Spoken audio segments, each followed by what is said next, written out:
Hello my dear students, my name is Malata, your one and only chemistry educator from Sitamarhi. हम लोगों ने कल osmotic pressure के सारे इंपॉर्टेंट टॉपिक्स को कर लिए थे, बट कुछ टॉपिक्स हमारे रिमेनिंग रह गए थे। आज हम लोग उसी को कंप्लीट करेंगे and the whole colligative property gets completed today. और जो नेक्स्ट हमारा कल का वीडियो होगा उसमें कुछ इंपॉर्टेंट न्यूमेरिकल्स करने के बाद हम लोग लास्ट टॉपिक इस चैप्टर का पढ़ेंगे, that is abnormal colligative property and abnormal molar mass.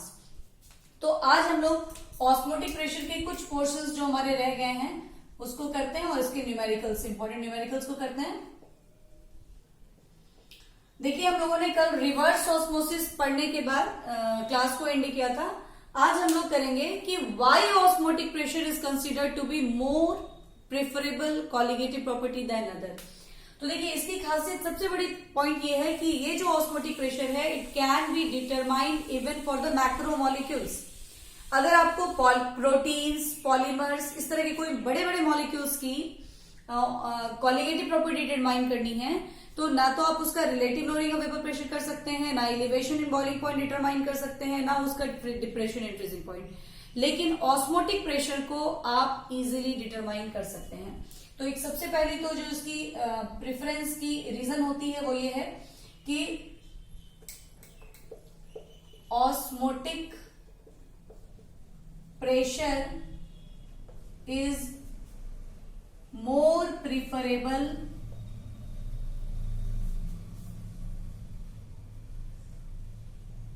Colligative properties than other colligative properties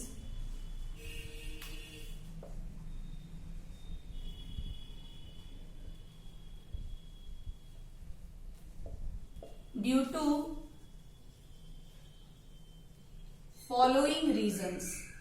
क्या reasons है हमारे? सबसे पहला, it can be determined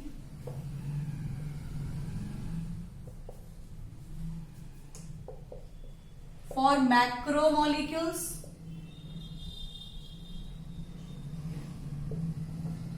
like protein, polymers, etc। दूसरी चीज आप देखिए, जब आप इसकी वैल्यू को डिटरमाइन करते हैं तो इसकी वैल्यू मेजरेबल होती है, लार्जर होती है comparative to other colligative property. Rest जो कॉलिगेटिव प्रॉपर्टी है उनकी वैल्यू स्मॉल होती है, इसलिए उसको डिटरमाइन करना बहुत डिफिकल्ट होता है। तो it's value is large and measurable, so it can be easily determined. और नेक्स्ट क्या है? तो नेक्स्ट ये है कि बाकी कॉलिगेटिव प्रॉपर्टीज को हायर या लोअर टेम्परेचर पे डिटरमाइन करना होता है, बट ये आपको रूम टेम्परेचर पे भी डिटरमाइन हो जाता है। तो it can be determined at room temperature also.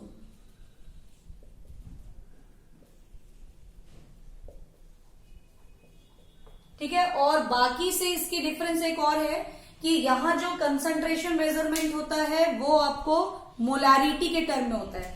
बाकी रेस्ट जितने भी कॉलिगेटिव प्रॉपर्टी हम लोग पढ़े थे ना, वहां पे वो मोलालिटी के रिस्पेक्ट में हुआ था। यहां जो हम लोग पढ़ते हैं पाई, देखिए आप, relative lowering of vapour pressure जब हम लोगों ने पढ़ा था वो XB, number of moles by number of moles solute by number of moles of solution.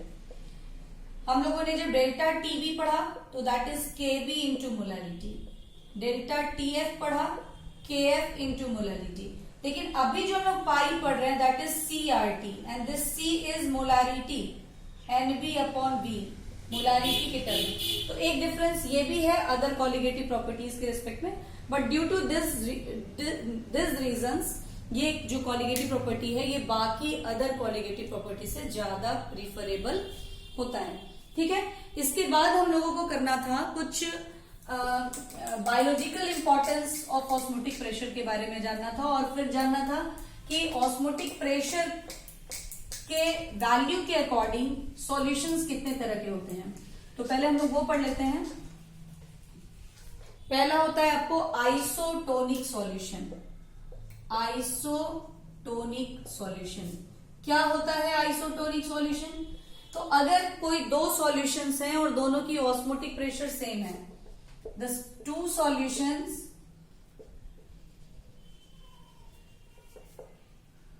with same osmotic pressure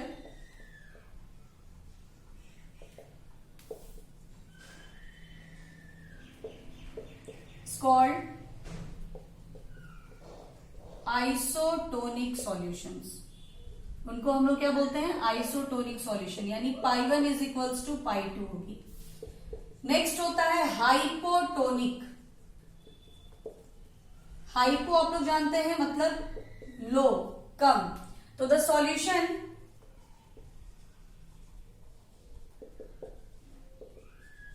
with lower osmotic pressure than other solution is called hypotonic। और next है hyper tonic solution. अगर किसी solution का osmotic pressure ज्यादा है, the solution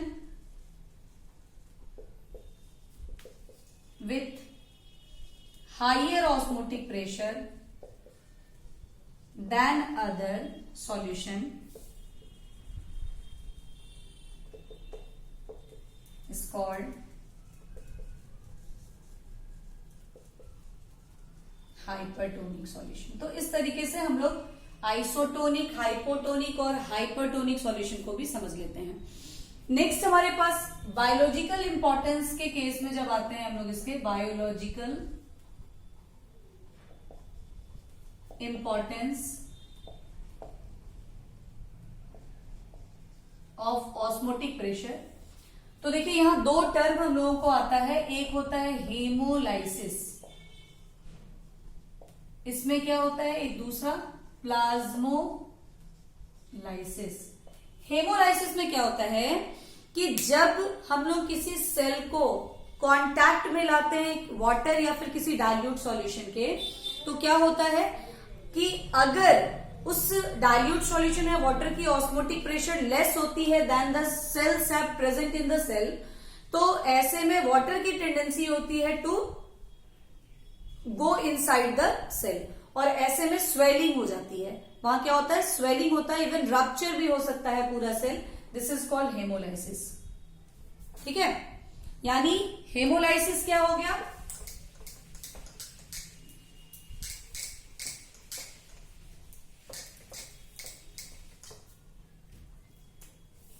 when a cell comes in contact with water or a dilute solution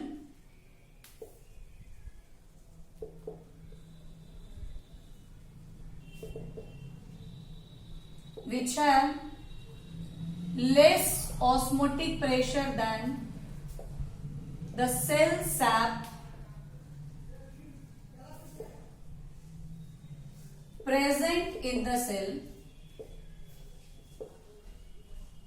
water have tendency to enter into the cell to cause swelling or rupture।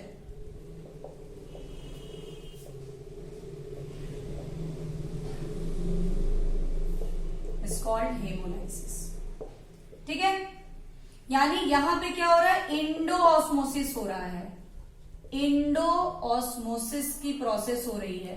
And due to endo osmosis, क्यों endo osmosis हो रहा है, क्योंकि जो water है वो hypotonic है than the cell sap present in the cell, वो हाइपोटोनिक है उसके कंपैरेटिव। जब हाइपोटोनिक होगा तो क्या होगा, ऐसे में सेल जो है उसके अंदर वाटर की एंट्री हो जाएगी and that is called haemolysis. लेकिन प्लाज्मोलाइसिस में क्या होगा, जस्ट रिवर्स होगा कि when a cell comes in contact with water or a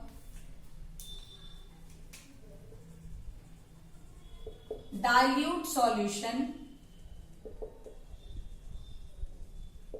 which have higher osmotic pressure than the cell sap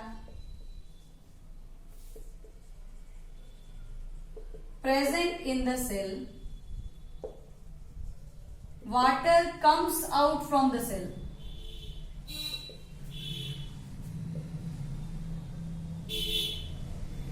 And there is shrinking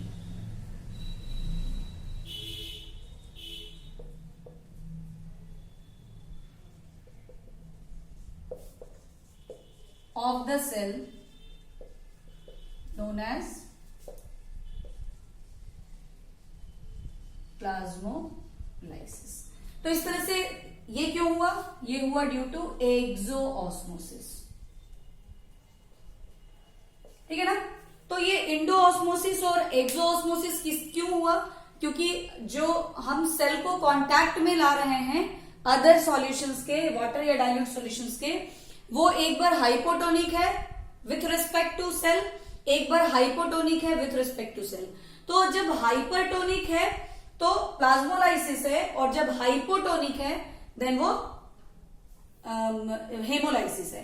तो हम लोगों को इस तरीके से ये बायोलॉजिकल इंपॉर्टेंस भी नजर आता है कि ऑस्मोसिस का जो प्रोसेस है वो बायोलॉजिकली भी इंपॉर्टेंस शो करता है, सेल को भी अफेक्ट करता है।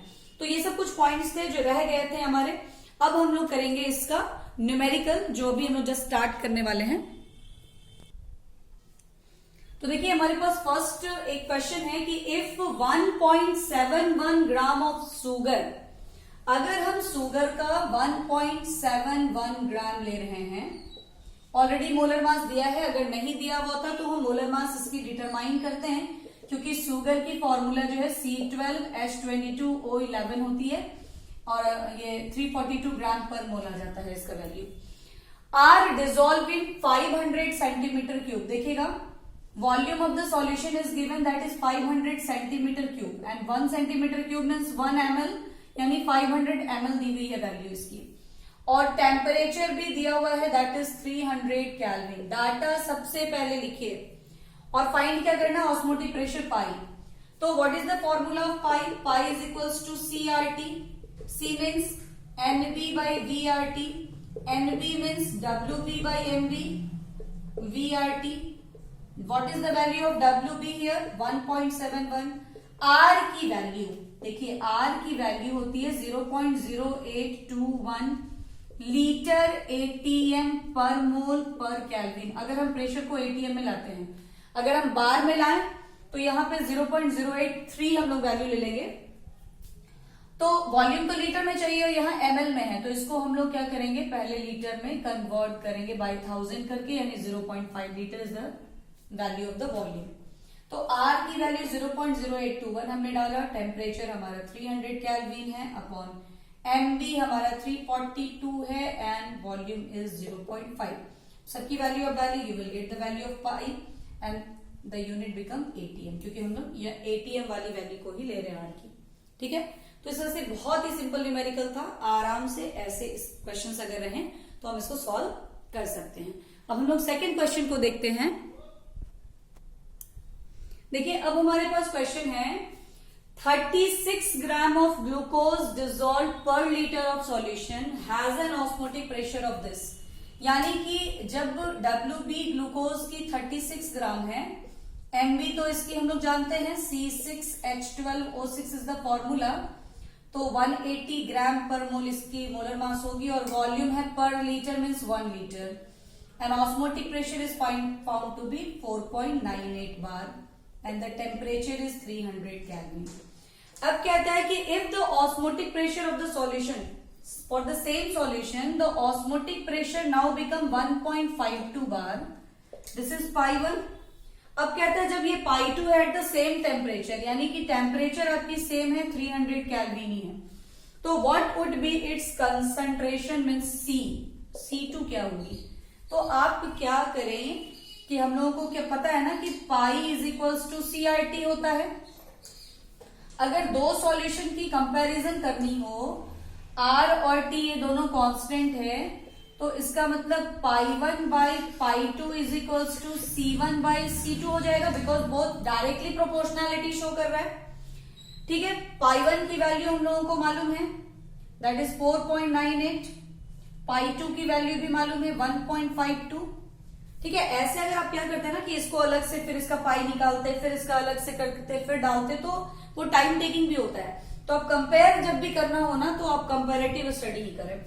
तो C1 बाई C2 हम लोगों को करना है। आप देखिए C2 तो फाइंड करना है, C1 हम लोग यहां से कैलकुलेट करते हैं। C1 मतलब यहाँ पे क्या है, मोलारिटी ml, और मोलारिटी क्या होता है, WB into 1000 by MB into V।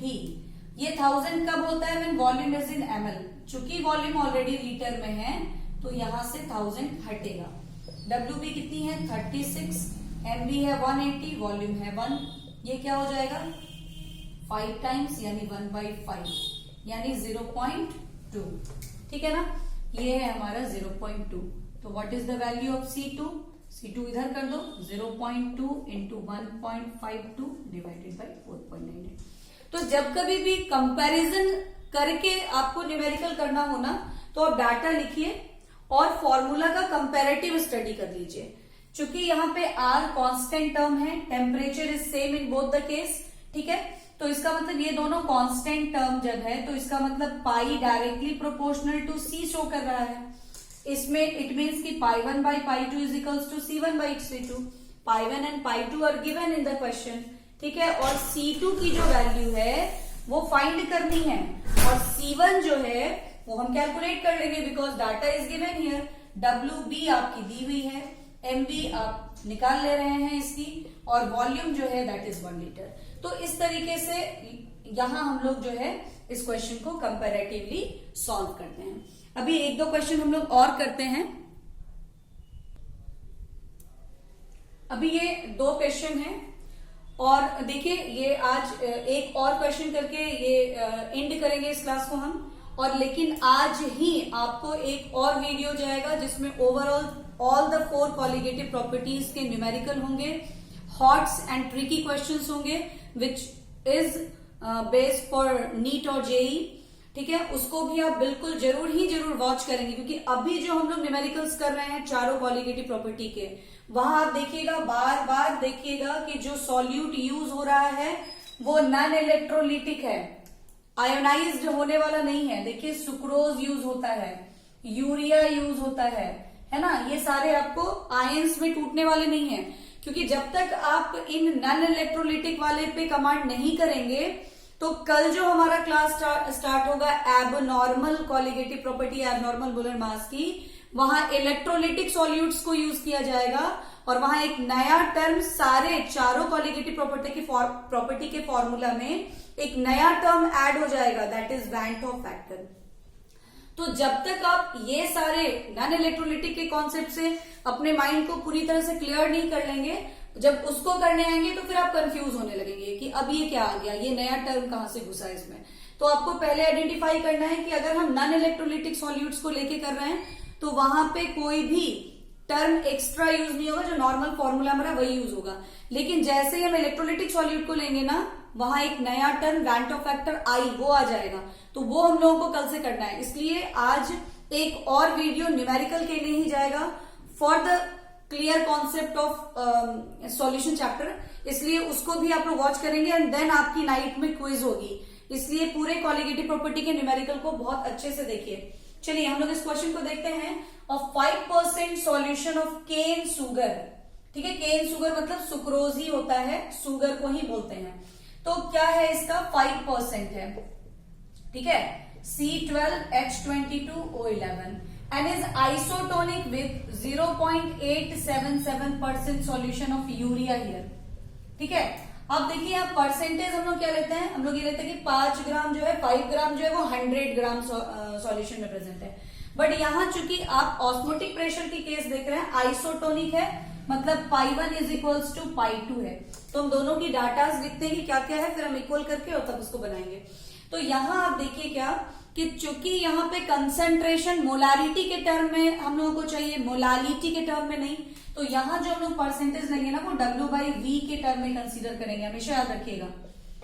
क्योंकि यहाँ ऑस्मोटिक प्रेशर में मोलारिटी टर्म की जरूरत है, वॉल्यूम डिपेंडेंट क्वांटिटी है, वॉल्यूम चाहिए हम लोगों को, इसलिए हम इसको कंसीडर करेंगे W/V। यानी WB is 5 gram and the volume of solution is 100 ml, यानी 0.1 लीटर। ठीक है, यहां पे WB कितनी हो गई 0.877 ग्राम और वॉल्यूम कितना हो गया 100 ml, यानी कि 0.1 लीटर। ठीक है, और क्या कुछ दिया है? नहीं दिया है। अब आप देखिए कि चूंकि दोनों आइसोटोनिक हैं, it means π1 is equals to π2, π1 means C1RT is equals to C2RT। आप ऐसे देखिए, जब भी कंपैरिजन हो, आइसोटोनिक सॉल्यूशन हो या दो कंडीशनल आपके पास डाटा हो, तो आप ऐसे इक्वल करके पहले सिंप्लीफाई कर देंगे। R और T तो कांस्टेंट टर्म होगी, कट जाएगी, तो we get C1 is equals to C2। और C1 का मतलब क्या हो गया? NB1/V is equals to NB2/V। दोनों की जो वॉल्यूम है वो आपको क्या हो जाएगी, वो भी सेम है। आप देखिए 0.1 लीटर, ये भी कैंसिल आउट होगा। Then we find WB1/MB1 is equals to WB2/MB2। देखिए अब फॉर्मूला कितना सिंपल हो गया ना। अगर आप इधर क्या करते, π1 निकालते, फिर आप इधर π2 निकालते, फिर दोनों को इक्वल करते और तब सॉल्व करते, तो दैट बिकम मोर लेंदी। और अभी ये बहुत सिंपलर फॉर्म में आ गया। वहां के बाद आप देखिए आप क्या करेंगे, WB1 means this, WB2 means this, V1 and V2 are same, इसलिए वो कैंसिल आउट हो गया। तो WB1 मीन्स 5, MB1 सुक्रोज का मोलर मास हम लोग को पता है 342 होता है, और WB2 यानी 0.877। ठीक है, मोलर मास यूरिया का हम लोगों को पता होता है, बट यहाँ पे मोलर मास कैलकुलेट करने के लिए कह रहा है, तो हम MB2 जो है वो कैलकुलेट कर लेंगे, क्योंकि सुक्रोज का मोलर मास क्वेश्चन में जो है ना, यहाँ हम नहीं लिखे हैं, बट यहाँ दिया हुआ था 342। ठीक है, तो और नहीं भी दे रहे तो आप इसका निकाल सकते हैं, इवन आप यूरिया का भी निकाल सकते हैं, बट चूंकि क्वेश्चन में वो फाइंड करना है इस डाटा के अकॉर्डिंग, तो आप फाइंड करेंगे। तो MB2 आप निकाल लीजिए, ये इधर डालिए, हो जाएगा 342 इंटू 0.877 डिवाइडेड बाई 5, इतना ग्राम पर mole. This become the answer. ठीक है ना, इसको आप कैलकुलेट कर लेंगे, आप लोगों को आंसर मिल जाएगी। तो इस तरीके से जो है ये आइसोटोनिक सॉल्यूशंस के न्यूमेरिकल को इस तरह से सिंपलर फॉर्म में फॉर्मूला को अप्लाई। ठीक है, यहाँ MB1 जो है वो हमारा 342 ग्राम पर मोल है, और MB2 हम लोगों को फाइंड करना था, तो हम लोगों ने कर लिया। तो ये एक क्वेश्चन इसका बना। अब इसका जो हम लोग नेक्स्ट क्वेश्चन है सेकंड वाला, वो भी आइसोटोनिक ही सॉल्यूशंस की है, तो अगर इसको आप लोग पॉज करके नोट कर लिया कीजिएगा। अब हम लोग सेकंड पार्ट का देखते हैं। सेकंड पार्ट में भी सॉल्यूशन जो है दैट इज आइसोटोनिक।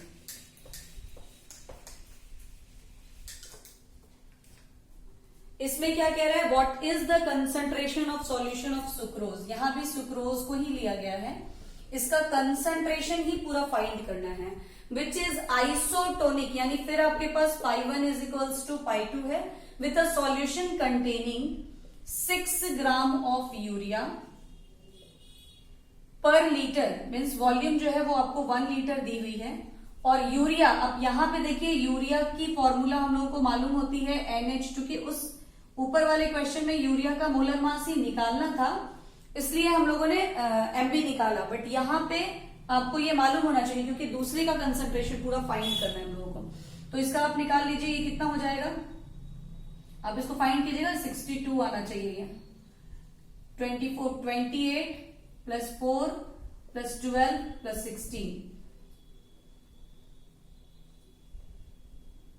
60 आएगा शायद। 60 MB कितनी हो गई, 60 ग्राम पर मोल। ठीक है ना। अब आप देखिए कि π1 is equals to π2 mean C1RT is equals to C2RT। RT आप कैंसिल कर दो, तो C1 is equals to C2 हो गई। आप इसकी C2 निकाल लीजिए, मतलब आप C2 मतलब आप इसकी मोलारिटी को निकाल लीजिए। मोलारिटी क्या होती है, WB/MB into V, volume is already in litre, WB is 6 gram by 60 into volume यानी 1, this become 1 by 10 means 0.1. तो C2 हमारी कितनी हो गई 0.1 और C1 फाइंड करना था, तो ये हमारा इसी तरीके से सॉल्व हो जाएगा, ठीक है, क्योंकि C1 इज इक्वल्स टू क्या है यहाँ पे C2 है, whole concentration is to be calculated, तो इस तरह से हमारा कंसंट्रेशन भी कैलकुलेट हो गया। और ये किस यूनिट में होगा, ये होगा मोल पर लीटर, ठीक है ना। तो अगर यही क्वेश्चन में, इसी क्वेश्चन में concentration of solution of sucrose की जगह पे अमाउंट ऑफ यानी मास ऑफ सुक्रोज अगर आपको कह देता, तो चूंकि हमारा C1 तो आ गया ना 0.1 यानी हमारी मोलारिटी आ गई। मोलारिटी क्या होता है, तो मोलारिटी होता है WB इंटू 1000, तब जब वॉल्यूम इन मिलीलीटर होती है, MB इंटू V। अगर वॉल्यूम यहां भी 1 लीटर कंसीडर करते हैं, let V is equals to 1 litre, तो हमारा M1 कैलकुलेट हो चुका है, दिस इज C1 यानी 0.1, WB फाइंड करना था और सुक्रोज का मोलर मास 342 हमारा होता है, ठीक है, और वॉल्यूम हमारा 1 है, तो WB हमारा क्या हो जाएगा 34.2 ग्राम पर मोल। अगर पर लीटर सॉल्यूशन सुक्रोज की भी ली हुई होती तब, यहां अगर नहीं लिया गया है तो इसका मतलब आपको यहाँ वॉल्यूम जब अननोन रहेगा तो आप अमाउंट ऑफ सुक्रोज जो है यानी मास ऑफ सुक्रोज है फाइंड नहीं कर पाएंगे, ठीक है। तो जब कभी भी आइसोटोनिक सॉल्यूशन का केस हो, आप पाई1 और पाई2 को इक्वल कर ले, R और T constant term cancel out होगा, C1 और C2 इक्वल हो जाएंगे। और अगर यहां चूंकि सिर्फ कंसंट्रेशन ही फाइंड करना था तो हम C1 के टर्म में ही रहने दिए, C2 फाइंड कर लिए फ्रॉम द डाटा और फिर निकाल दिए। अगर यहां पर MB या कुछ और निकालना होता तो फिर कंसंट्रेशन यानी मोलारिटी के टर्म में है, NB by V करके उसको फाइंड करते हैं। तो इस तरह से ये सब कुछ इंपॉर्टेंट न्यूमेरिकल्स हैं ऑस्मोटिक प्रेशर से रिलेटेड। अभी इसके थोड़े ट्विस्ट न्यूमेरिकल्स और फर्दर रेस्ट कॉलिगेटिव प्रॉपर्टीज की न्यूमेरिकल हमारा नेक्स्ट वीडियो में आएगा, जो आज ही रिलीज होगा, आप उसको जरूर देख लेंगे। और अगर आप लोगों को अच्छा लग रहा है कि आपको इससे बेनिफिट है, तो इसको लाइक शेयर सब्सक्राइब करते रहो और एंड तक देखते रहें। Okay, bye.